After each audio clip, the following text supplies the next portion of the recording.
All right. Well, Travis Newstep of VeslaCopper. Welcome to Radiant Creators today. You definitely, your company has a great social media presence. I really can't get on Facebook and not be tempted by your amazing water bottles that you've got right there. And well, thanks for hopping on. It's been an interesting scheduling journey, but we were able to connect. And so tell us, it's on your website, of course. I can even share that screen and we can look at it. But you've got an amazing product. It's maybe new here in the States, but not new in India. So how did VeslaCopper come to be? Yeah, thanks, Craig. I appreciate the introduction. My daughter was asking for some snacks just now, so that's what I was doing. That's Um, fun. but yeah, you're right about that. I was working long hours at my day job as a longshoreman down at the Port of Virginia, Hmm. and sometimes I would work all day and I would sleep in my car and work the next day. And I noticed really quickly my water bottles were getting funky. I mean, they Hmm. tasted horrible the next morning, and I'd have to, go find a sink and wash them out and put new water in them, or else I wouldn't be drinking enough water. Um, and it was pretty not that big of a deal, but it was something I had to do every day. And so one day I was at an Indian restaurant and I noticed they were serving water in copper vessels. So I asked about it, and they told me a little about the sacred art of Tamra Jal, which is what they call it in Ayurveda, which is it's literally translated to the science of life. Um, Comes from the same place as yoga from the Vedic texts, and it's a sacred practice in India where they store water in copper overnight, and there's nutritional benefits there. It's antimicrobial, and there's also a spiritual aspect to it where they believe in Hindu that it can actually basically bring you more in touch with the gods, um, more in touch with divinity. So I thought it was super cool. I bought one because they were selling copper bottles on the shelf. They weren't as pretty as the ones that we sell, but they were there, and I bought one and I loved it. And I used it for 2 years. I bought my wife one, and I noticed the first thing I noticed is that my water didn't get funky. I could use it for Yeah. days, and then it never tasted like there was anything growing in it. Um, and the water dispensers at work, they're the like 5 gallon jugs, and it's actually spring water, which I prefer. But the little nozzle that you turn to let the water come out, you Yeah. know, you're supposed to clean them every month with vinegar, but they don't do that. So like if you look down in there, it's like green, Yeah.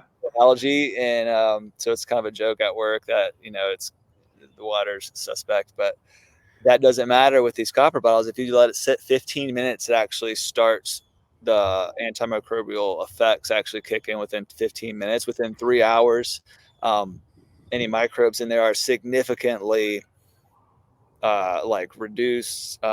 Basically, they're not killed completely, but they're weakened so much that they're not going to have an effect on you. And if you let it sit for 8 to 12 hours, depending on the contamination level, and what kind of water and everything, then it'll be completely void of microbial growth and beyond the point of resuscitation in a laboratory. Like they can't even bring it back to life with the methods that they try in lab settings. So that's really cool. So I was doing all this research on it and I fell in love with it.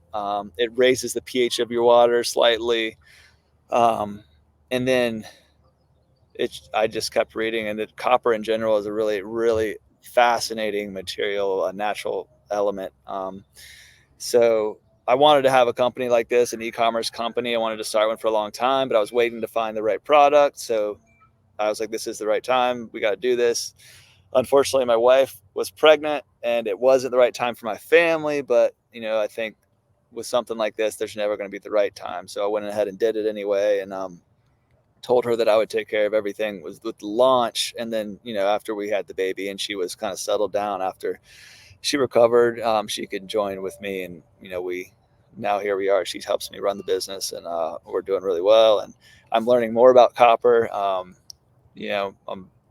dabbling in electroculture and Hmm. other things. And I'm, really fascinated with the energetic, spiritual things with copper. Um, I mean, I could go on and on, Oh yeah. Oh yeah. I think right now we're in the midst of a copper renaissance. And it's interesting how things hit the collective, consciousness like that. Because well, copper is not necessarily new to uh, India, you could say, but here in the States, it's fairly an awakening. And so now we have electric culture, which I guess that's not really new either. That's old, but it's been forgotten, let's say, by the collective consciousness, by most people. But now it's almost getting not unusual to walk around your neighborhood and see a little bamboo stick or a stick or something like that, and then copper wound around it next to people's tomato plants. So electroculture, which to me it's not far out, but I mean to many people it is far out. But the thing is, if someone says yes, I make my little copper coil around a stick and I put it in my tomato plants and they grow more tomatoes. Or I have a sick garden and I put some in the garden and now the garden is thriving again. So if people get results, then people will do it. They might think, wow, that's a little bit crazy for me, but if it works and it works for their neighbor and then it works for the neighbor on the other side, then they'll, even if it's begrudging, they'll they'll stick one in the ground, and the next thing you know, things are working better. So how's your how's electroculture going for you? So that's a new study for you. I mean, it is for me as Yeah, well, and it's amazing the books that were written at one time on electroculture. I know it is. It feels like it's, I don't know if it's suppressed or what's going on there, but it's definitely, there's, if you look hard enough, you can find the books and the science that have been done showing the effects of it. But then if you just do a Google search, there's a lot of stuff that is discrediting it. And with, in my experience, and that just makes me want to look harder Yes. because those are the things that are most interesting to me. If there's a reason that people want to like suppress it or not give it a chance, then I think it needs to be, both sides of the equation need to be um, read up on and researched. And that's I'm not an expert in electrical by any means, but I've seen the testimonials like you're referring to. I've seen pictures of plants um, that grow 2-3 times as much as the control group. And this is not a small group of people. These testimonials are all over the place now. There's video evidence, there's pictures, and then there's the books and the studies that were done 100, 200 years ago in North America and in Europe, um, and Yeah. Russia, and all these places. And so we're just kind of dabbling in it. Honestly, like my yard is, I'm still in the process of like landscaping, so I'm not heavily gardening yet. We do have Yeah. a house, but we bought the house 5 years ago. We've had to restore the greenhouse. A lot of the wood was rotted, and we've kind of got the backyard where we want it, but there's so many weeds and things that need to be dealt with before I actually start growing. I got some stuff growing, but before I really take it seriously. And then the business is blowing up, so it's kind of devoted most of my time to that right now. But yeah, it's super interesting, and I've followed like the Cultivate Elevate channel and all the stuff they post about it.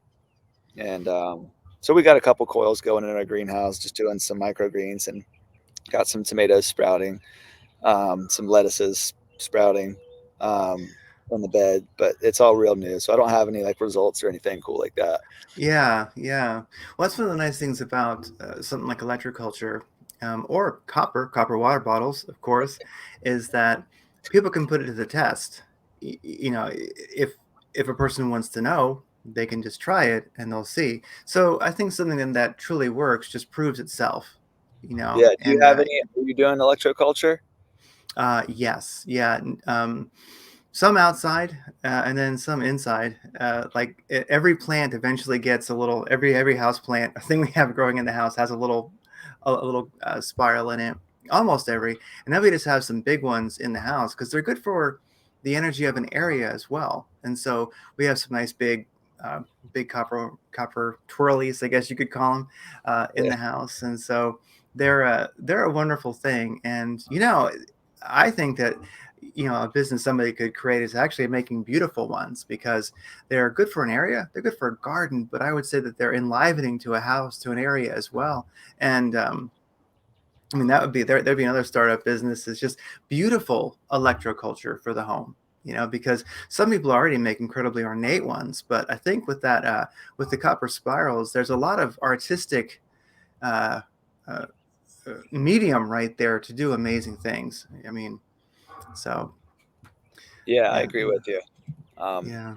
I can just, from my experience with the copper bottles, just like having copper around you, the way it shines and the vibrant energy of it, it brightens up your day. It's Yeah. a real thing. I mean, you in India and in ancient civilizations that used copper, copper is known to bring abundance, um, Oh, and it's known to basically like also help let go of things that aren't productive and make way for new things that are productive. Um, so, people have been using copper for thousands of years. You go back to ancient Egypt, and they were using copper plumbing in some of the structures, some of the pyramids and stuff there. In fact, there's actually copper plumbing from a structure in Egypt. I believe it was one of the pyramids that is still intact in a museum in Germany to this day. Um, and really? Yeah, and when I tell people that, they're like, "Well, how come my plumbing in my house after 60 or 70 years, it starts to corrode?" I'm like, "Well, the tap water is so bad that and it it's slightly acidic, and it's got fluoride, it's got chlorine in it, and chlorine is not only these things make water more acidic, but it's actually speeds up the tarnishing rate of copper, and that's why it's corroding. If you put clean 7.8 pH spring water or groundwater in copper pipes, they'll last forever. Um, so Hmm. and it's funny That's really because something. one of the things with our bottles is the inside, tarnishes. The outside's covered with a food grade lacquer, but the inside, like you can kind of see on this one, it's got just a little Yeah. bit of black speckles on there, and that's normal, for copper to tarnish. And if you don't clean it, it'll turn into a patina, over the course of a month or two. Um, but it's really interesting because I put in 7.8 Mountain Valley spring water. It's the best water. I could go on a tangent about Mountain Valley. It's uh it's my favorite water. It tastes amazing. It's got minerals in it. Um, but my bottles don't tarnish very quickly at all. Oh, I wow. clean mine maybe every like 3 or 4 weeks. Sometimes I've gone 2 months without cleaning them, and they're not. I mean, they do tarnish, but not as quickly as if you're using filtered water from a tap, which is going to be basically not alive. It's not living. Yes. It's dead water is how people refer to it, because water doesn't want to be in pipes. Water wants to be in a stream or a spring, or a copper bottle.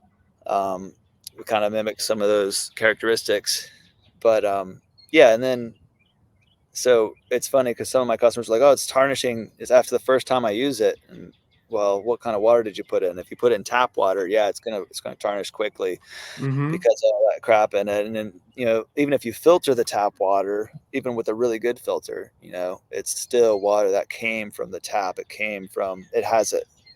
Water has memory, and that I believe has It been does. shown in the science. People will debate that, but I think it's been shown in the science clearly. Water science is a very taboo subject that scientists want to stay away from. Oh, But yeah. yeah, people like Gerald Pollack have kind of shown that, and the Japanese fellow. Oh, Um, Moto, right? The water yeah, crystals. Yeah. yeah, and And so the water going through the pipes, it remembers all that, and it remembers the water treatment facility. It remembers all the stuff mm, that we dump down the drain. It's just like you want to kind of cleanse that energy, and that's what copper can do. It can, and I'm not going to claim that in my marketing because I can't point to any science that says, hey, copper will cleanse the energy of your water and make it um, happier, basically. mm-hmm.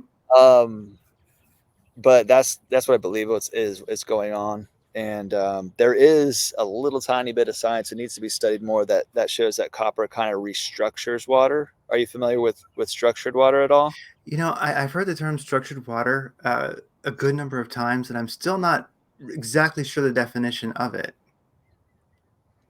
So basically, like if you go and get water from a spring in the mountains or a glacial melt and you put it under a microscope, it's structured differently molecularly. It's the molecules are actually hexagonally shaped. And instead of H2O, it's actually I forget. It's got a different um, pattern, but it's basically the hydrogen.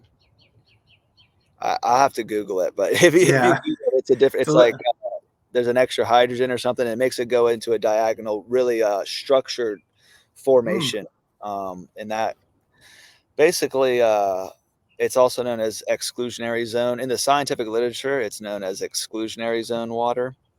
Gerald Pollack did a lot of work on it, and he showed that basically water has a fourth state, and that's this structured state. It's almost gel-like, and that's also the reason when there's surface tension on water. The prior explanations that we were taught in school have been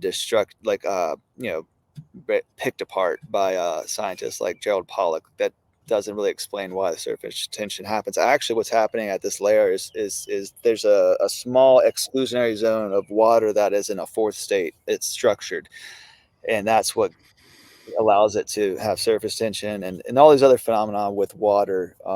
Like if you have like a droplet of water on your car, like you're driving 60 miles an hour, but this water droplet doesn't go. yeah, Have you ever noticed that phenomenon? I was in the car the other yeah, day, I noticed it. It's because the heat from the sun and warms up your car and basically structures that drop of water. So it's more like a gel than a liquid, because the liquid water, that part that was all liquid, it already went away. It goes away it drips and it goes to the ground, right? yeah.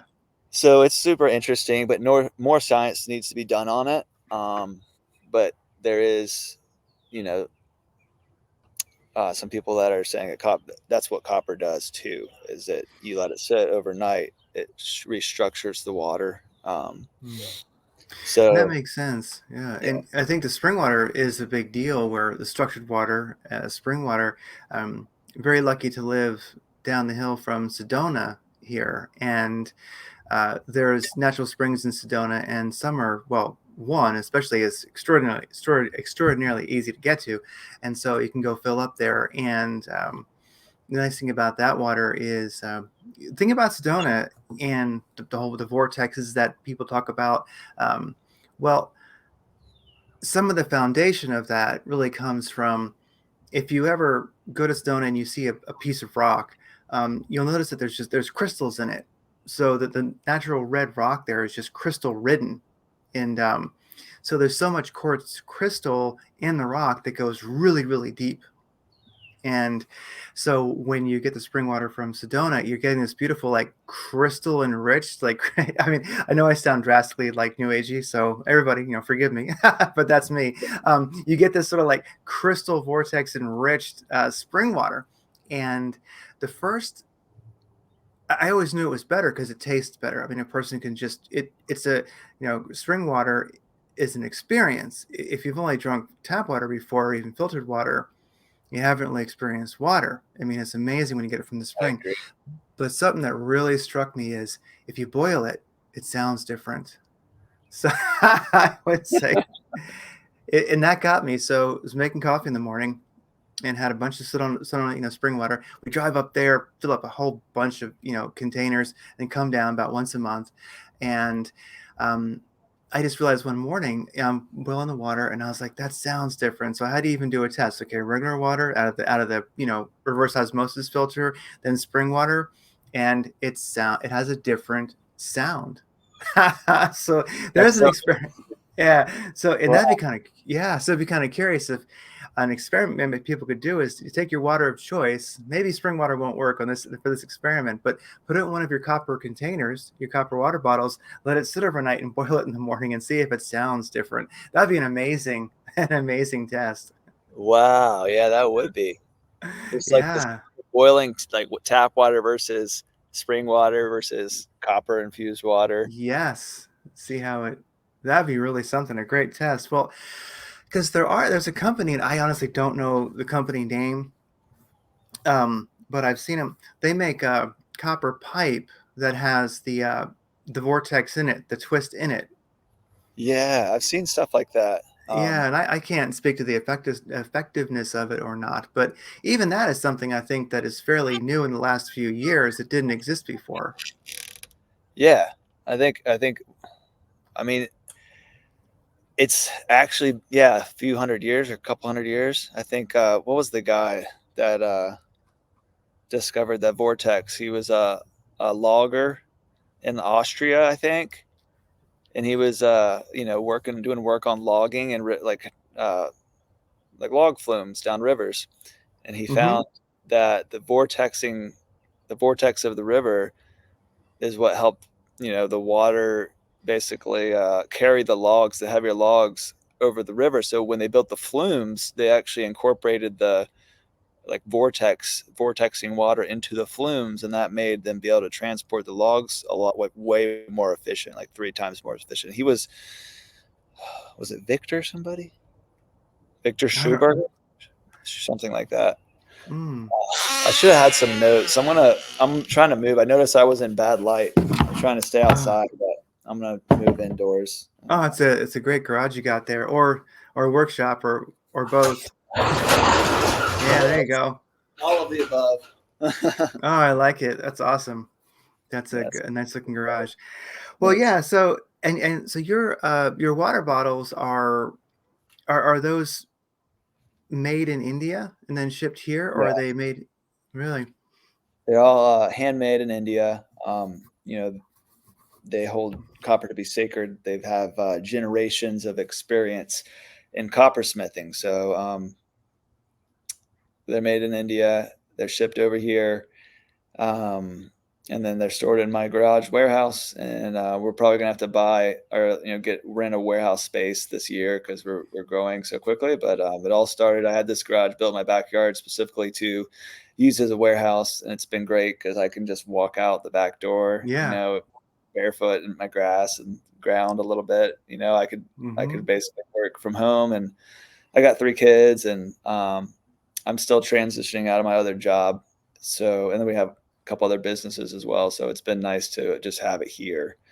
Um, but yeah, the copper bottles, they're all right here. Yeah. Let's see the Huh. warehouse. Oh, that's great. Yeah. Oh. We're about to get a new shipment in, so we're running kind of low. They've been selling really quickly, and it'll be And filled up again. and so business is really doing quite well. So is it so what's that like? You went from idea, or inspiration, one might say, of the copper containers, and then now you're doing it, and as you're saying, it's taking off. So is this getting to be uh, full time, or is that the plan? Does it look like it's going to support that? I have my mother-in-law helping fulfill bottles. I got a marketing team, and we did over 62,000 in revenue last month. Wow. So Okay. we're trying out for Shark Tank on Friday. We're Oh gonna wow. Shark Tank. It's not like the actual TV show pitch, but it's the preliminary tryouts to see if we make it on the actual show. And that's just to basically get more inventory because since they're all made by hand, it takes a while to get the inventory. So if we have a lot of money up front, we can basically order a ton of inventory, and then we can scale quicker. And we've sold out 3 times already, and it's people want the bottles, and I got to make them wait. So it'll help a lot with funding for a big order. And I'll probably have like three different companies over there because I get samples from all these different coppersmithing companies over in India, and I've narrowed it down to a few that I think are the best quality, and they're really good to deal with. And so I'll have multiple manufacturers working to, they're all generational artisans will Mm. be making it by hand, and so I'll have 3 different companies with several artisans all making these by hand, and so we'll be able to hopefully do sell like 20 or 30,000 this year. It's my Wow. goal to do 1.2 million in revenue, and I think we can hit that in 2024. So Wow. That's awesome. And that's doing copper. Well, I will say your marketing team is great. I mean, your Facebook presence is it's good. I mean, it's great artwork, well, great pictures, great placement. I mean, yeah, it's one of the reasons why I contacted you is I really can't use Facebook without seeing your product, which is good because, it's targeted marketing. It's something that I'm interested in, and the all the ads you're doing, all the are they're pleasant. You know how some things I'm not a big Facebooker, but it's just that if a person does use Facebook, you know how some ads can become absolutely grinding and grueling, and you say, "Please don't show me this again. Please don't show me this again." It's like, no, you're gonna see this again. But yours, the nice thing is they're aesthetically pleasing. So I mean, it's great. It's great marketing. I mean, and it's a great product, and that probably helps. yeah, it does. And like you said before, I think we got kind of ahead of a trend, like a Yeah. kind of renaissance. So the other part of that is basically we've been told by science that copper deficiency is rare for years, and that goes back to like 50 or 60 years ago when they basically did bad science. They didn't take into consideration in the studies they did that we actually lose copper in our sweat. So if Oh, you're doing, okay. if you're exercising, if you live in, Arizona and it's hot, Yeah. you're sweating a lot, right? You're losing more copper than people who don't sweat a lot. And, in the science, they only took into consideration the excretionary methods of, fecal and urinary excretion of copper. We're also losing it in our sweat. So they didn't get it right. They set the recommended daily amount at like zero 0.9 milligrams, and that was way below what it should have been. And that basically is where all this false information on copper came from. Um, and even like orthodox science is basically coming to a consensus that copper deficiency is actually way more prevalent than we've been told, we've been led to believe. And copper toxicity is actually a lot rarer than people want to convince you. It's like this scare tactic thing. Oh, copper toxicity, and Hmm. it's really so. You got to get to like 10 milligrams of copper, and copper is a trace mineral, so we're talking really small amounts. But 10 milligrams of copper to get to like a toxic level to where and that level is not going to have long-term effects. It's going to basically make you have diarrhea and have an upset stomach, and then your body gets rid of it quickly and you'll be fine the next day. It actually is a detox. It actually will Oh, okay. actually binds to your toxins in your body and basically gets them out. So what the recommended daily amount should be just for like the average person who doesn't even sweat a lot is like 2 milligrams to 3 milligrams. And Dr. D. Nicol Antonio, have you heard of that guy I've heard the before? name. I've heard the name for sure. Yeah. He's really good. He wrote a book called The Mineral Fix. He talks about this phenomena. Everything I just mentioned, I learned from him.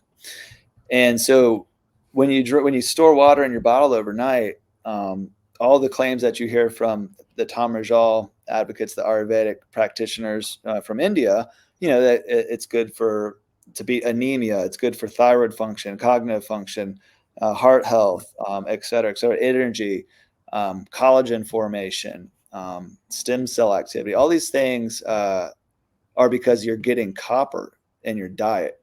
Copper is Mm. an essential mineral. It's an essential nutrient. So you get about zero 0.4 milligrams up to zero 0.4 milligrams of copper from your water bottle if you're storing it overnight. You get a little bit just from having it throughout the day as well. So that's well within the safety limits. You're not going to get toxicity, because basically 2 to 3 milligrams is what you want to hit just to not be deficient. There's people that are athletes, people that are sweating a lot, trying to hit 6, 7, 8. They're trying to get past 10. Actually, I know people that actually are making copper salve and rubbing it on their skin, Oh, yeah. and so that they can get like 30 milligrams a day or 50 milligrams, because our stomach can only handle up to 10 milligrams at about per day or at a time. So, they take 8 or 9 milligrams orally, and then they'll actually try to get another 30 on topically. And that's because our stomach is basically, it's getting all these toxins into it, and then we have to expel it quickly, Yeah. which is a good thing because you want to get that stuff out, but it's not comfortable. I don't recommend doing that. But Yeah. so it's really interesting, the science is coming Yeah. out. So yeah, that's where I was going with it. The Journal of Nutritional Science at Cambridge University, right? Huge, prestigious scientific journal. They released an article in October of 2022, and it was titled "The Contemporaneous Epidemic of Copper Deficiency," right?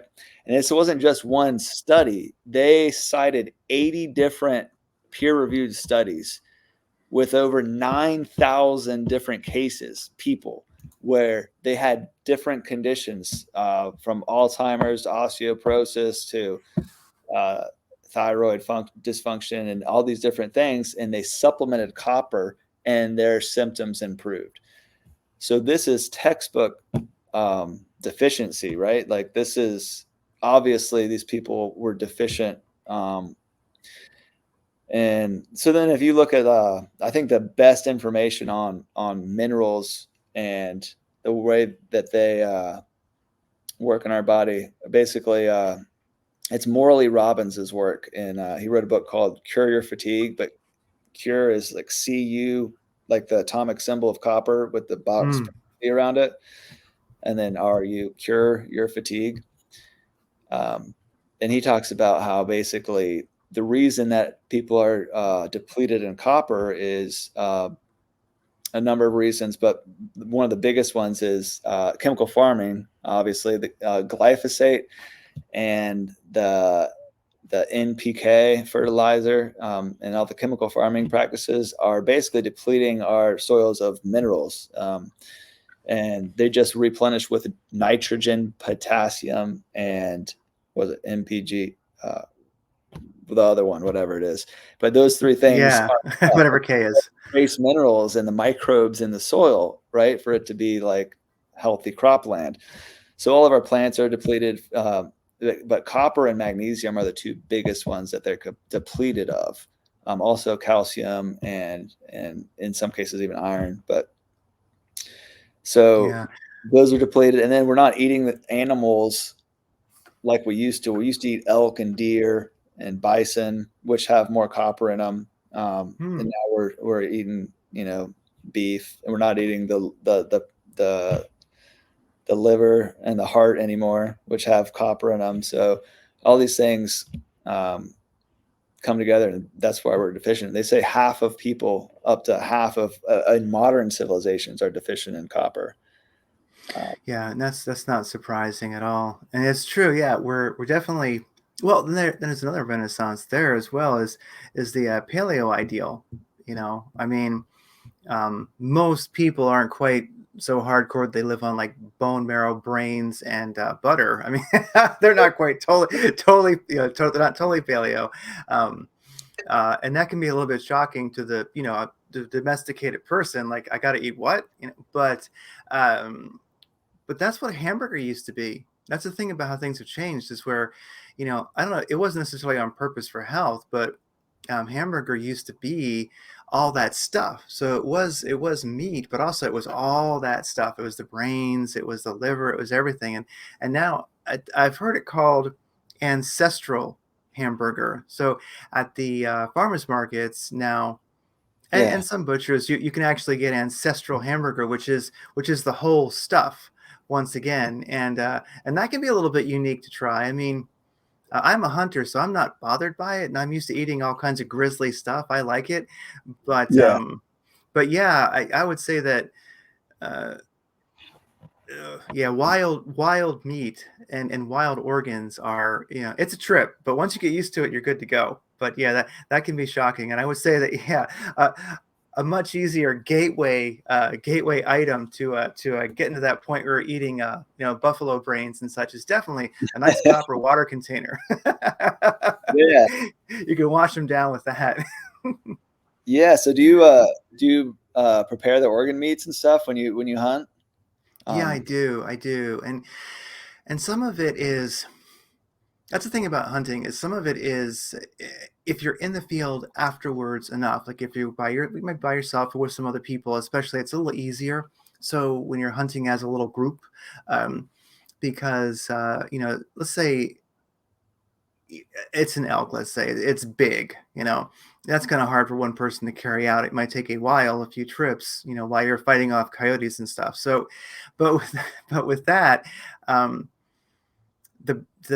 there's certain things that are really, you can't quite imagine when you're just sitting at home, but when you're out in the field and you go hunting, even if it's with other people and you're not the one who actually, you know, uh, shot the elk or got it with their attle or whatever it might be, however a person's hunting, um, like putting the whole head in a campfire, and then like cooking the head and like the brains, and then like opening it up and eating it. I know it sounds grisly, but somehow when you're out in the woods and you're on the hunt, these things seem very natural. It just changes the whole texture of the experience and how you literally experience it. And then like liver, one of the things that I realized that hunting was that most liver we get, even out of a butcher, is pretty gross. It really really goes downhill really really fast, as far as an organ. So if you actually if you actually pull it from the freshly slain animal and you sear it, it's actually a whole different world. So if a person thinks that liver is nasty, I would say it kind of is, because it gets nasty really fast. But fresh liver is a whole different world. So yeah, all that is extremely energizing. And so you eat the best parts there, and then you just bring you bring the rest home. And also if your partner in life is not a hunter, and doesn't necessarily appreciate it as much as you do, and wants anything that they eat nicely packaged, wrapped in paper, it needs to look like it came from the butcher. It's good not to bring heads and hearts and and stuff, and stuff like that home. It doesn't go over well when they open the freezer. There's an elk skull looking at them. Yeah. Don't do that one, caveman. It doesn't go over well. that's so interesting. So you eat what do you go for, the liver first, and then what's your order of operations after you just make a kill? I think it's liver, heart, and if you're up for it, the the brains are very good. And actually the head is really good too, because most people don't bring the head home. I mean, like if you want to mount it on the wall, that's great, but honestly, it's heavy and there's not that much meat on it. So wrapped in tinfoil and put in the campfire in the coals, a nicely slowly broiled, slowly roasted head actually is there's all kinds of meat on there, and the brains are good too. And I do believe, from some study that the Indians here, the Native Americans here in America, the Plains Indians, and of course there was buffalo everywhere, but their first thing was the liver, and they would squeeze the gallbladder onto it, and they would eat that first raw, and then like number two and three was the brains and the tongue. Amazing. Okay. Yeah, so and I guess because the brain is like, I guess, all cholesterol basically. It's all everything that they say we shouldn't eat a lot of, but it's quite good. And then I mean you can get into animal fat too. I mean you can render that out in the field or bring it home, and then you can use you know bear fat for your cooking oil. You can make your French fries in bear fat. That'll that's a good conversation piece. When you have to bring something to a dinner party. Do you eat bear too? I have, and Is it it's good? I heard it's pretty good. what's that? Is it good? Like the taste of the meat? It all depends on what they've been eating.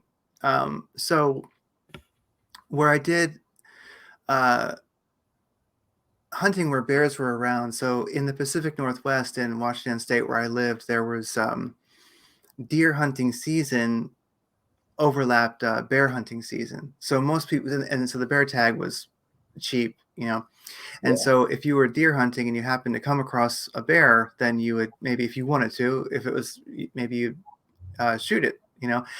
Um, but the issue is it depends on what they've been eating. So around that same time is when they're eating all the wild blueberries and wild blackberries, and they actually, the meat can have almost like a blueberry flavor. So sometimes bear can be really good.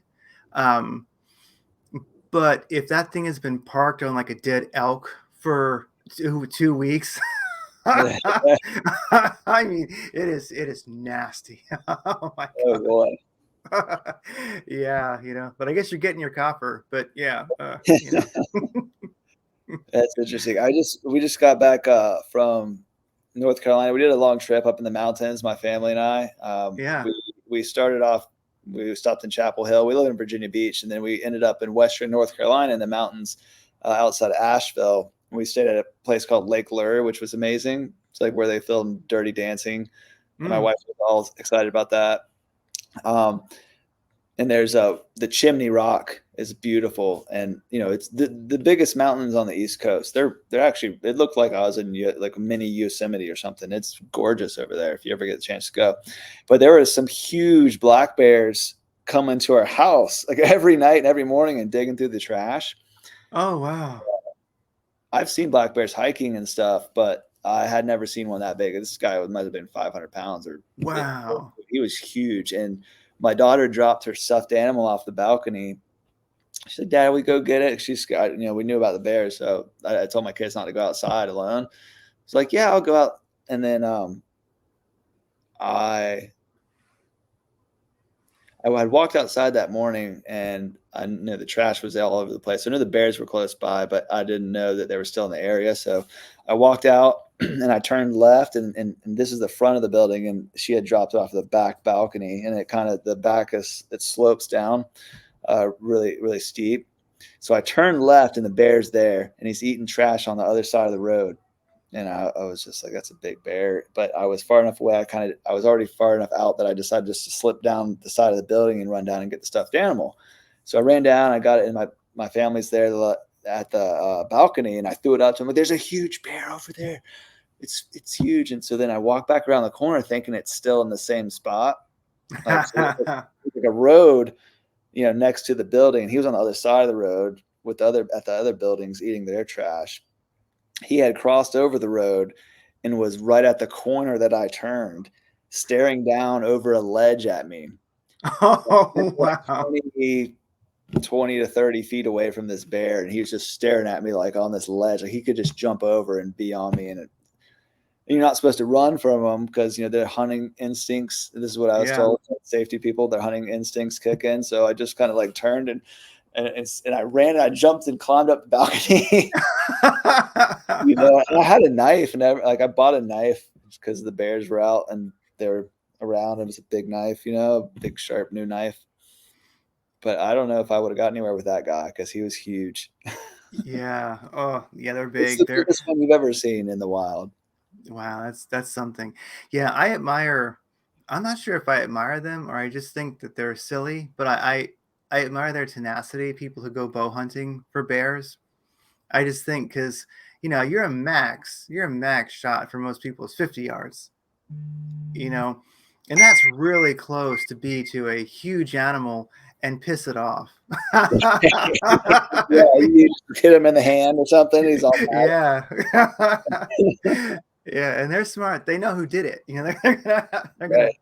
yeah, the arrow's pointing to you. Oh, he's always over there. Yeah. So, yeah. So, well, it is a primal life, and it is good. So that's the thing about copper having a renaissance and electroculture having a renaissance, and I would say honestly, hunting is having a renaissance because there's a lot of uh, there's a great show, Meat Eater, Stephen Manella. It's a great, if a person likes hunting or has any interest, it's a great show. There's Remy Warren. There's another show called Solo Hunter. There's so many yeah, shows that have come out in the last few years that have been out for a while now, and books that have been written that it's really making a renaissance. Like I was in the Pacific Northwest outside of Seattle across the bridge, and hunters always go where nobody else does. And so I'm going down a road as far as it goes till it gets too crappy. And then I, pull over and start hiking.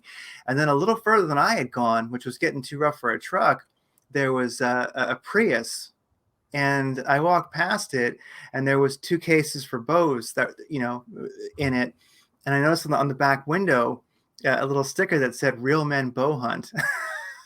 And I was like, "This is awesome. I like this. These guys have a lot of tenacity." I mean, they drove their Prius into the forest, and Yeah, then they how start. do they get I mean, if they shoot anything big, they must be going for bunnies or something to fit it in the Prius. I know, I know.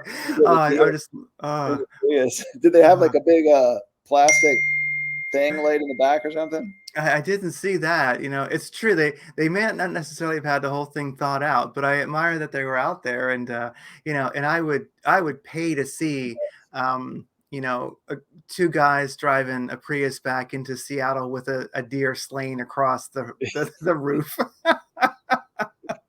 drinking water out of copper bottles. Yeah. That would be great. That'd be great. Wow. Well, That's funny. I mean, so we've covered a lot of ground, and I mean, I'm glad that I saw that you reposted. Uh, I don't know his full name. I know his name is Matt. We just call him Copper Matt. Cultivate, elevate. You mentioned. I saw you'd Yeah. posted some things that he has done, and we don't know exactly where, but he lives right near us. We don't know where. We don't know exactly where, but he's here in Scottsdale. So we always hope to run into him sometime, and we've wanted to interview him, but we haven't quite gotten a hold of him. But he's here. He's close. he's right here. He's right here in town. So maybe I'll yeah, maybe I'll grab my iPhone one day and be like, hey, and like we'll chat in Whole Foods or something like that. Yeah, I keep trying to I want to collaborate with him too.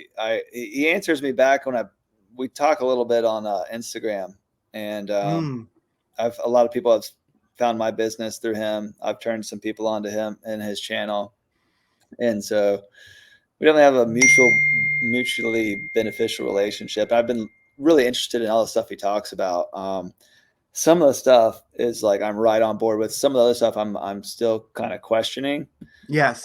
Um, but I definitely think that he's on the right train of thought. We should be questioning everything because we've been lied to. I mean, it's just fact that our government has lied to us, and it's just to the extent of how much they've lied about that. You could argue, right? Because Yeah.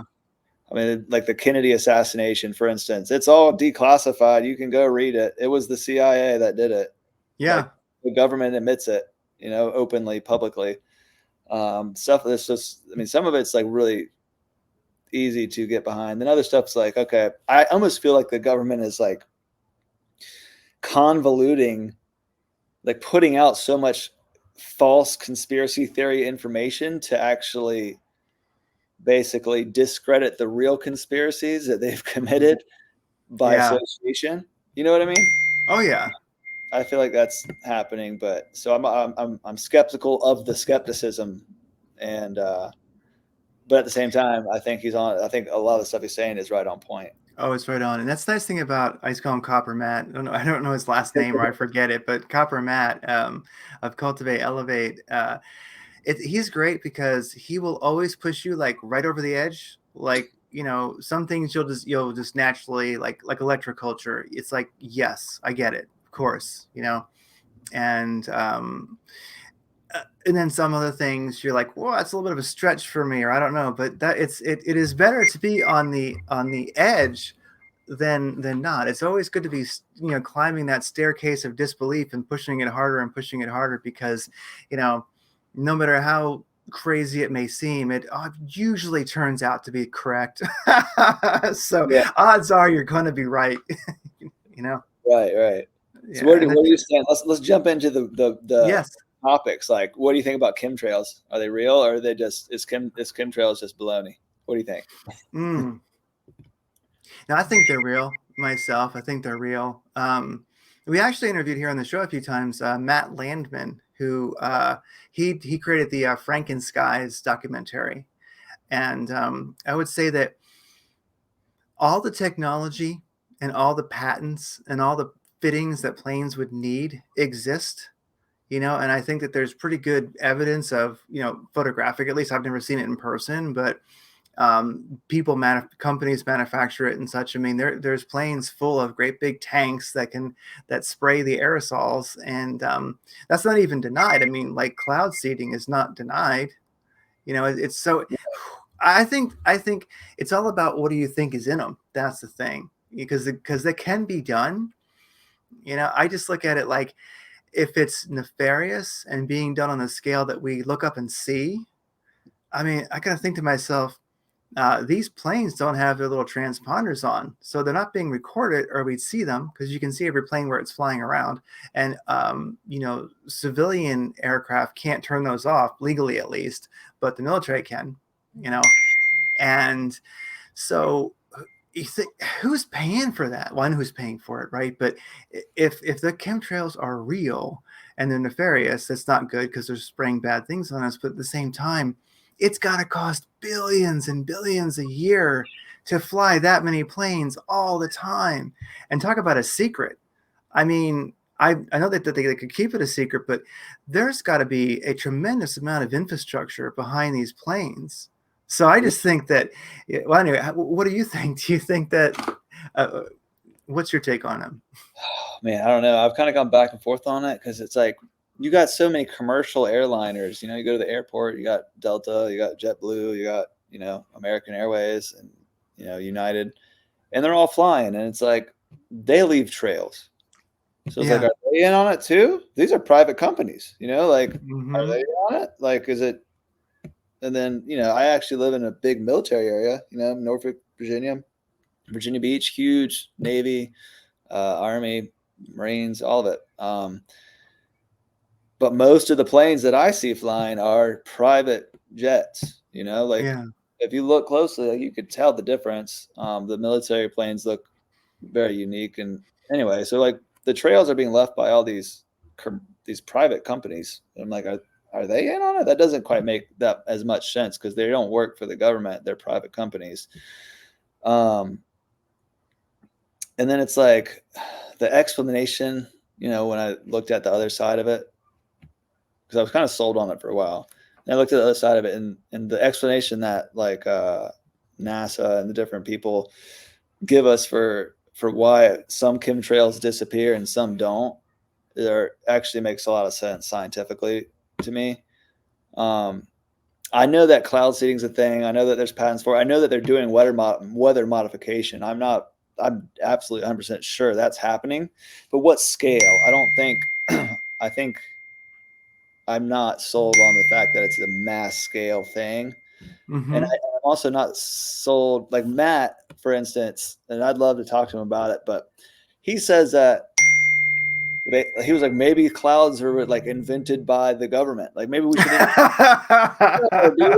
That's just too far because you can go back 3,000 years ago. They were drawing clouds on cave walls. There's clouds have been a part of our history of art. You can look at art like all over. You got Monet and people drawing with clouds. There's been clouds forever. It's not just. It's very clear that evaporation happens and then clouds form from water. Like this is very documented scientific water cycle stuff. Like they're not making the clouds. So like, at what point do you draw the line? I think people are taking it too far, but I don't know where that line is, and I am not super educated on it. Neither am I. That's kind of where I'm not the expert on it. So I wanted to see what you thought. If you have any, if you can like give me sell me on it, please, because stuff. It's a tough one because it's I mean, I would have to do more research myself, where I think that they're only supposed to make chemtrails like above 30,000 feet because it's cold or something like that. And so if you had a really good rangefinder, if you could see how high those planes are, are they below that? Like, are they below where they should? And then, I've always kind of wondered where it looks like the ones that are making the big fluffy chemtrails are below 30,000. It just looks like it to me. And then you have this chemtrail or this contrail that's slowly disperses, and then the whole sky is a milky cloud cover, and you didn't see any clouds come in. They all dispersed from this grid that they laid down.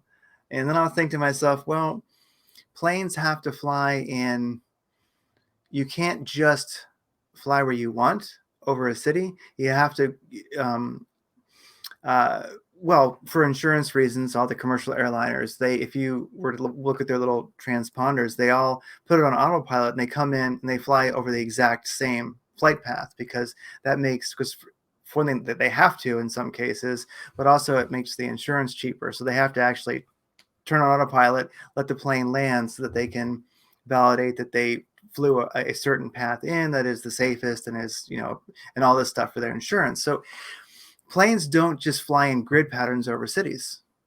It creates a dangerous situation, because you don't really want planes flying over where, if they happen to fall out of the sky, they land on things that you might not want them to. So anyways, unless they're a Boeing these days, which seems to be, I don't know, those things don't seem to be holding together too well. But anyway, like there's I hear you. There's just so much data out there, and then so many things that I have to give it a huge maybe. It's definitely possible, but yeah, is it really happening? I don't know. And then that's my thing. I think about, well, who's paying for it? Because it's got to be an incredibly expensive enterprise.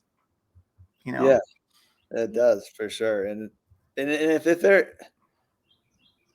their objective is to block out the sun, is what Matt says, they're not doing a Yeah. good job. Like it's sunny, not yeah, where I live, it's sunny, 7 to 8 days out of 10. And it rains a lot here. I know it's sunny more in Arizona, right? It's pretty sunny Oh most yeah. of the time there. Yeah. So I'm like, yeah, maybe they're testing this stuff to block out the sun. I could see them testing it and see, but they're definitely not doing a good job of just blocking out the sun. And then but they got those cloud busters that like Yes, the pyramids. rods, and Hmm. you put water on them or whatever, and it makes the clouds go away. I Yeah. don't know Yeah. exactly how to Cloud play it, busters. but I've seen the videos where it's like before it's all cloudy and then after, but I'm not sold on it because I haven't seen a continuous video. It's like stop, edit. It looks like you got the cloud buster, and then it's not a continuous video where the clouds go away. It jumps to another frame, and then the Yes. clouds are going away, right? So it's like, well, that could easily be edited in a way to make it look like it's happening when it actually just a coincidence that 4, 5, 6 hours later, the clouds went away because the Hmm. sun does melt clouds off. This happens. It's a phenomenon. And Yeah, I'd have to, go out there and get my nice big copper tubing and fill it with organite and do a great big winding of copper, and then like start, use a Rife frequency generator to put like the Schumann resonance through it. And I'd have to actually make this badass, staff of cloud busting, and try it myself to really know. It's one of those things where there's, so many things you'd have to honestly test it yourself to really know. And if you could yeah, validate it, then I'd say sure it works. But yeah, well, then also there's cloud busting with your mind, with your, just, you could say, right. your psychic projections. So I mean, I've done it, and there's one thing I can say, that not every time, but if you focus on a cloud and just be gone, cloud, wave your copper water bottle at it, you Yeah. can just disperse that cloud. And that's one a person has to try for themselves and prove it to themselves one way or the other. Yeah, and I also go back to that a lot because I'm interested in epigenetics and like Bruce Lipton's work, the biology Yes. of belief and everything, um, and he's documented clearly in scientific literature, very clearly that what we believe, it helps manifest the future, right? And Hmm. manifest reality and manifest the present. And, that's everywhere. I mean, the allopathic medicine people, the doctors, the MDs, they'll say it's the placebo effect, but they're describing the same phenomenon, right? Like if you believe, you achieve. So part of me doesn't want to believe that they're doing chemtrails to try to, all this stuff. And part of me doesn't want to believe that they've completely erased huge parts of history. Like, what are your thoughts on the Tartaria Mm. stuff that Matt Well, out ah, people a talk? great one for that is David Dubine. His channel is Adapt 2030. He talks about that quite a lot in long-term cycles on the planet. And I would say that there is definitely cities that have been covered and then built on again, or you can see erosion. Gosh, he did a video recently where there's like kind of a on the side of a rather steep coast. There was a city, and the water had recently come up and eroded some of the what people thought was just cliff. It's just earth, but actually there were buildings there that were old. So definitely we have parts of civilization, were flooded with mud and then just built over again, or it was cleared out, or I mean, we tend to see this. So I think, to me, I don't know the scale, but I know that we have had to rebuild or just build back on top of or clear out mud floods, but the whole full on Tartaria thing, at least on a small scale, sure. I'm not quite sure how big it's ever been. I mean, it could have been a global catastrophe, and that, who knows? We keep finding civilizations under the last one. Right. It's like, so. I Yeah. definitely think they got history wrong a lot. Yes. In science in general, wrong a lot. Not Yeah. just, you got to think how hard is it to try to figure out what happened 10,000 years ago, let alone like 300 years ago, but 10,000. But yeah, I think the most compelling stuff that I read on that sort of idea is Graham Hancock's work. Have you read his stuff? Yes. Yeah. I love Magicians of the Gods. I read Fingerprints of the Gods like when it came out a long time ago, and then I read Magicians of the Gods, and how they talk about the deluge, the Great Deluge. Yes. What's the name of it? The event, the Younger Dryas event, when the basic they think that it was a meteor shower, a big one that hit the Earth, and it broke up a huge glacier and created so much heat that this massive glacier melted, and there was a big deluge, and it carved out the Grand Canyon, and it covered, a lot of happen, mudslides or whatever, like mud floods happen, and Yeah. and he lays down a lot of good evidence and talks to like the leading geologists and experts and that agree with that this is what happens, and goes away from orthodox history and archaeology a great deal, so people don't want to accept it, but I feel like they lay down enough evidence that is Oh, happening. But then the Tartaria thing takes it way farther, because some of the main people behind that theory, they're suggesting that basically all over the whole world, Russia, Europe, South America, North America, all these places had a civilization called Tartaria that basically was everywhere, right? It was this great civilization, and then they just wanted to erase it all and then start over again. And I don't think the evidence is there as much. Like, I like Graham Hancock because he's like, all right, this is a geologist. He's the best one. These are his credentials. Like, let's interview him. yeah. He's like a really good journalist. He went to Cambridge, and he's a journal, and he does it. He sources everything really well. I haven't seen that sort of sourcing behind Tartaria stuff, and I would love to see it if someone could provide it. Oh, yeah. It's like, It's super and interesting. and there's so many things that we can study that we actually can see. We might find Tartaria one of these days. We tend to find things, but just like Glocky, I can never say it right, but Glocky, or you know what I'm talking about. Yeah, yeah, Gubaki, yeah, that place. Yeah, over there in Turkey. Yeah. To me, I'm like, wow, that makes me want to go to Turkey sometime. Travel in the world and see things, is because that there's a lot of mundane science about it. Also, there's a lot of really groovy spiritual science about it. I mean, in what they were depicting in the carvings and the stones and the pillars and all. And so, like, we didn't know about that until fairly recently, and now we're finding just it's a whole new world that we're finding. So yeah, I mean, we don't know history. We've been blatantly lied to, and then we keep finding history that's never existed before. Like, a great one is a documentary called King Arthur's Britain, King and Arthur. it was on the BBC, I think, and it was just called King Arthur's Britain, and it was originally a couple DVDs. It was a couple like hour-long episodes, and this, I do not remember the guy's name, but he was an archaeologist, and he it's all laid out. One can just find it on YouTube. It's all there. It's free, I'm sure. People have put it up there. Like King Arthur's Britain, there might be things that are close to it, but this is like kind of a anyway, or shows that sound like it, but it's not King Arthur's Britain. I'll send you a link to it. I'll find it so because just to be sure you're getting the right one. But this guy found that the Dark Ages never happened.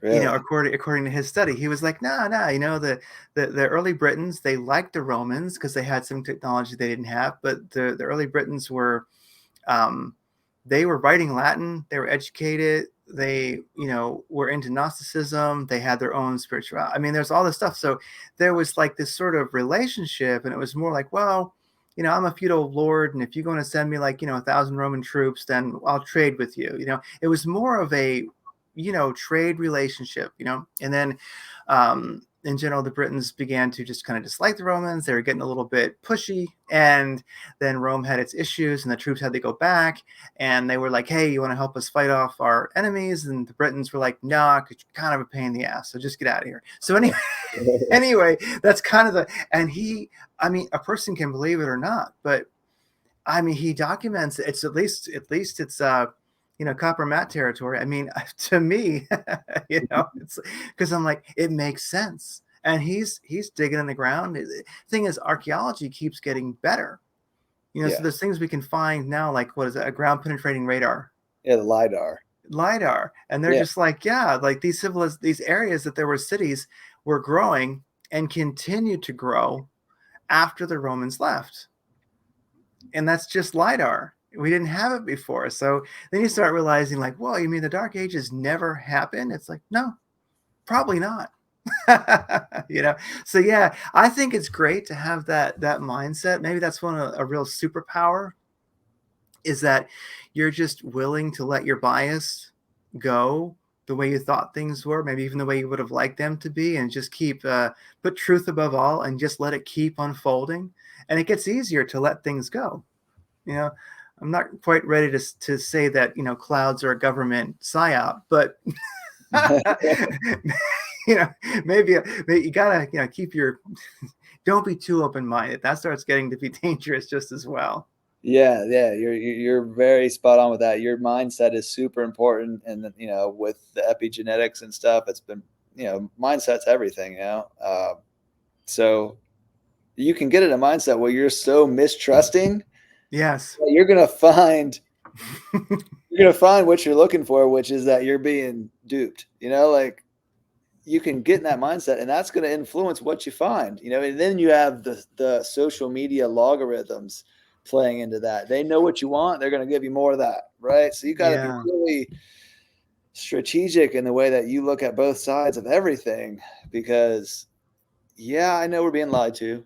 It's obvious, but if we're being lied to by the government, what makes why couldn't anybody lie to us, right? Like, and there's just so much false information out there, and it's like really hard. So you got to really look at both sides of the story. Sometimes you got to dig for the other side of the story. You got to dig for it being suppressed by Google and Facebook, and everyone's suppressing things. I think copper is actually in that category, because you can Google copper toxicity and all this scary stuff comes up, but it's not sourced well, and there's not a lot of science behind it, and the science that, if you do trace all the way back, it's the science that was done faulty. And Dr. James D. Nicolantonio talks about the faulty science done, how it wasn't right. Morley Robbins talks about it. There's another book, Jason Summel. He wrote The Copper Revolution. That's a good book. He was a skier, and he basically was all into nutrition, and he started supplementing copper for a different reason completely, but noticed that after the fact, he was looking back, and he skied the best years while he was supplementing copper. Like his performance increased, and so then he went back and started studying copper, and is obsessed with copper. And he's the one getting people to rub it on their skin, and and make copper sulfate like in your house, so you don't have to buy supplements, so you can rub it on your skin. But so it's hard to find that information. You got to really dig for it. Like for some reason, And Matt may be onto something. He seems to think that it's DuPont plastic, because the copper pipes were gold standard for plumbing for the last 67, well, shoot, almost 100 years, like in Yeah. America. And now everyone's going to plastic, and DuPont plastic is basically, they're a huge corporation, Oh, and yeah. it thinks that there's some lobbying going on, and they're basically trying to shut down copper, and they want everyone to move to plastic. And I think that's probably, there's a lot of truth to that. Oh yeah. I mean, because they took out. I mean, there's a. I mean, uh, don't get mad at me, DuPont, for saying this, but they, it is widely held belief, and some. I think there's a good deal of research. I mean, I've skimmed some books on it where they took out. They were originally who created reefer madness, and ended up. Working towards lobbying to make pot illegal because hey, it was ultimately a real a competitor to many of the things they were creating. So you start thinking like, I mean, if that is true, allegedly, that they had a huge hand in making marijuana illegal back in the day, well then really suppressing copper is not hard. I mean, that's a pretty easy one, I mean, for them to do, because that's very stealthy. They're just suppressing the info, not necessarily taking anything away from you, that you know of. And well, here's one for you with your line of work. What do you think about the cargo ship that thumped into the bridge? Like, did that just happen by chance, or is that something funny going on? Oh man, I'm sure that wasn't by chance. I got that video. The first thing I thought of was, how do you steer all the way to the one side? I don't know if it was the right or the left. I watched the video one time. I haven't even looked into it. I haven't even been actually back to work since that happened, because I've been on Oh vacation wow. with my family, and I've been working this business. But I'm sure there's going to be all sorts of crazy theories. Maybe the union did it. Maybe maybe a different union did it, or maybe I don't know what it was, but it just seems odd that they blamed it on a power outage, but the steering mechanism of a big ship like that, it was a cargo ship, right? Yeah, big ass cargo ship, big. Yeah, a Yeah. steering mechanism on a car, that's a mechanical mechanism. I didn't, you turn the wheel and it turns the rudder. I guess there might be an electric component in there, but like,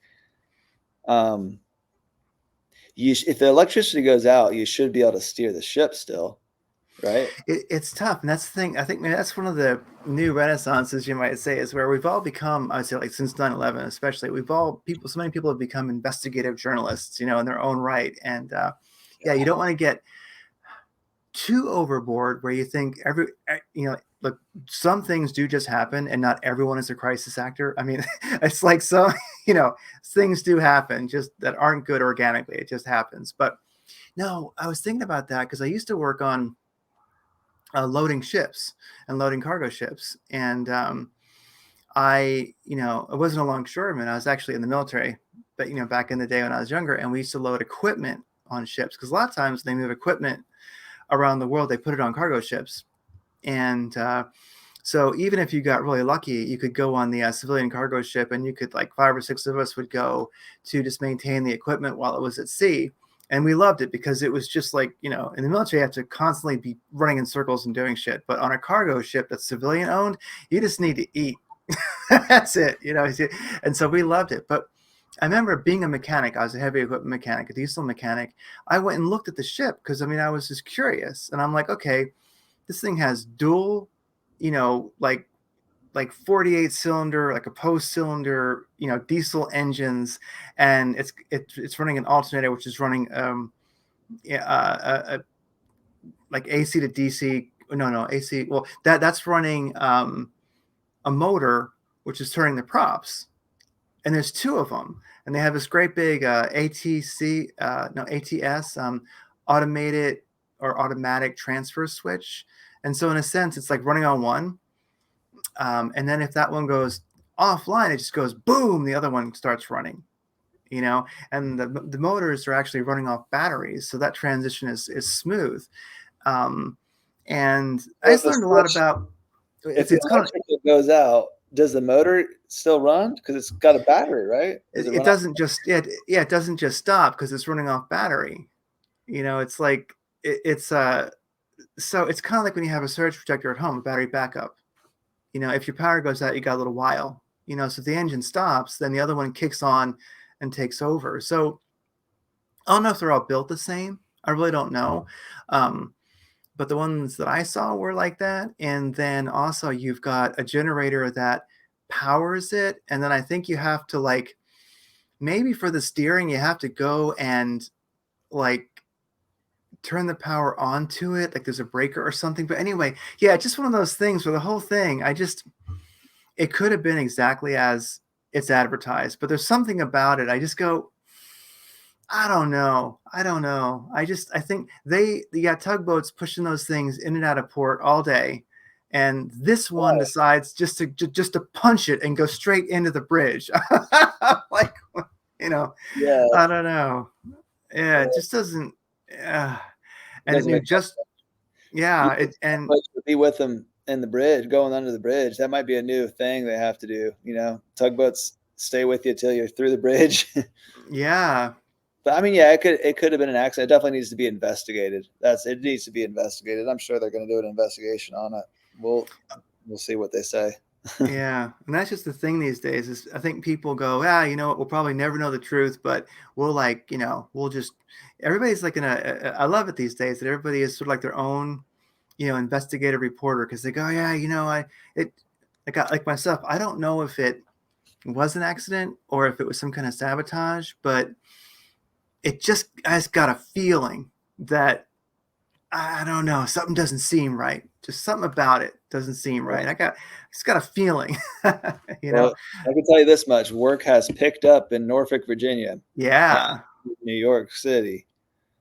And Mm. the guys in New York, they were they've had some history up there of pulling some strings. So, Oh, yeah, so, I'm actually part of the union, so I think the unions are great. Don't get me wrong.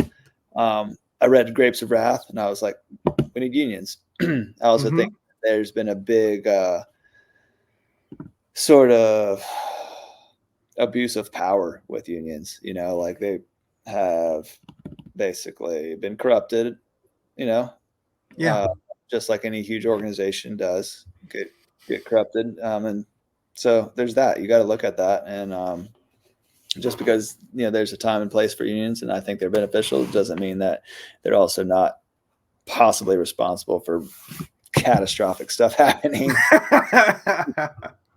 Oh definitely something. yeah, yeah, and that's the thing. Yeah, people, if it was some kind of a sabotage, that kind of it's like, yeah, who did it, and then why? It could be an incredibly mundane reason like that, where people kind of are looking at this.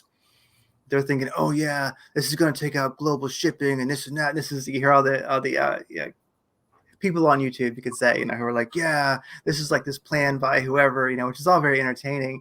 But as you're saying, it could be something incredibly I don't want to say mundane, but mundane, like a much smaller Work. picture. What's that? Union people want work. They want more work.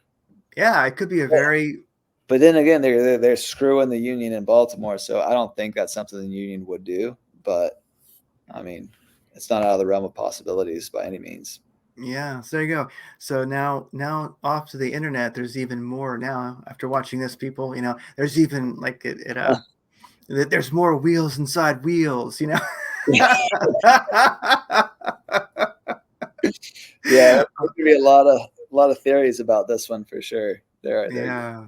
I'm not gonna Mm. watch it. I don't think. I'm gonna focus on different things. On copper and if clouds are a government psyop, the important stuff. Yeah. All right. Wow. Well, it's been. I don't want to keep you forever. Had you for a little bit over an hour as it is. Well, it's been great talking to you, and I mean, definitely everybody. Check out VeslaCopper, and it's just VESLA copper.com. It's a beautiful website, beautiful products. One of the things that I love about the water bottles is they're beautiful.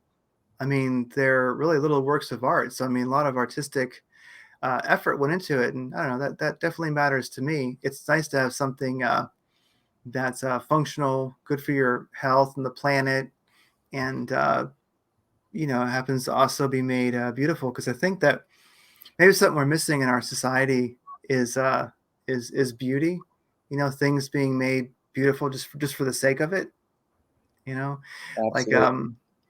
there's a great street poet in New York, a guy named Speed Levitch, and he did there's a documentary about him just called The Cruise, and he used to sit up on top of the tour buses and do these amazing uh, history of the city.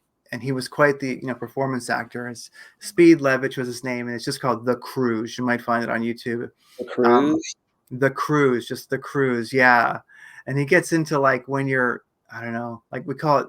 People tend to call it flow state now, Yeah, yeah. but he called it the cruise, and there was the cruise, and then of course there was like the nefarious anti-cruise that was out there. And somebody asked him, why did the buildings in New York used to be beautiful? So much effort was put into them when it was harder, but yet the beauty seemed to be important, and now they're not made, and now that's not the case. And he, like, for a moment, I guess, thought about it, and he said it's because people felt beautiful. Ah, I thought that was really amazing.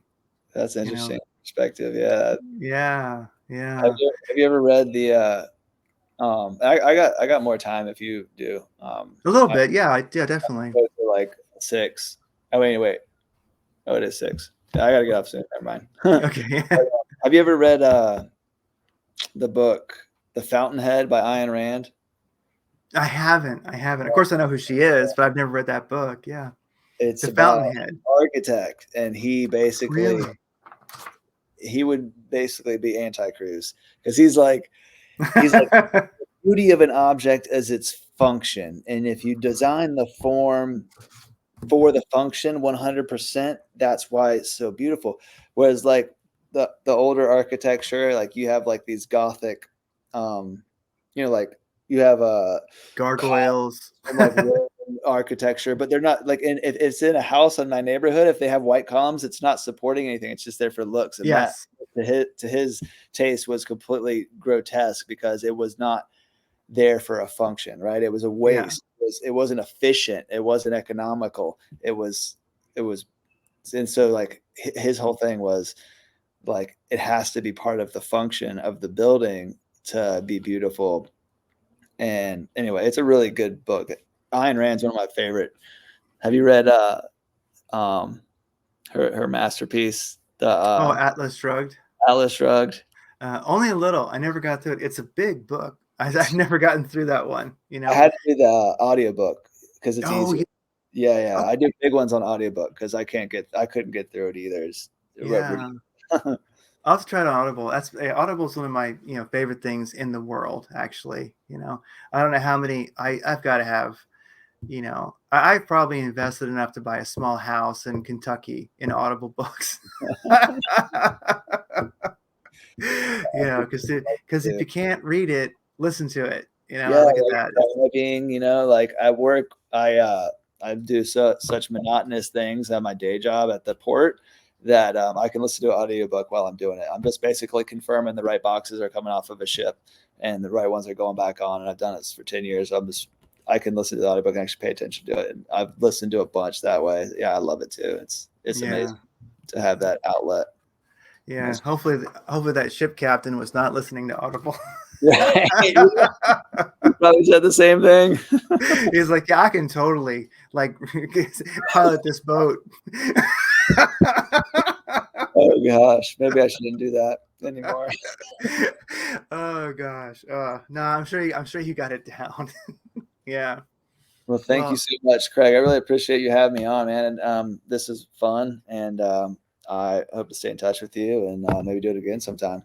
oh, definitely. And if I ever actually see Copper Matt, I'll tackle him and I'll get him on the show and I'll give him your card and say, you got to talk to this guy too. you know? Yeah.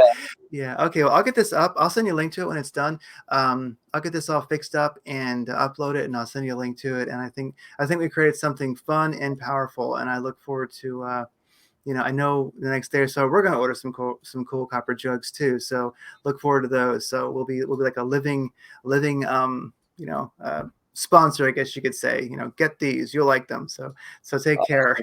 Yeah, and if I can help you in any way, I'd love to. I took a little cruise through your channel, and I definitely am interested in all the kind of stuff that you post, energetic stuff, and um, I love that stuff. It's so interesting to me. So Yeah. Well, um, thanks a lot. Yeah. any way that I can. I love the work you're doing. So thanks again for having me on. And Oh yeah, we love the work you're doing. So it's mutual. It's good stuff. So yeah, take care. And I have a feeling we'll talk again. yeah, all right, Craig. All right, Have take a good care. day, buddy. Bye.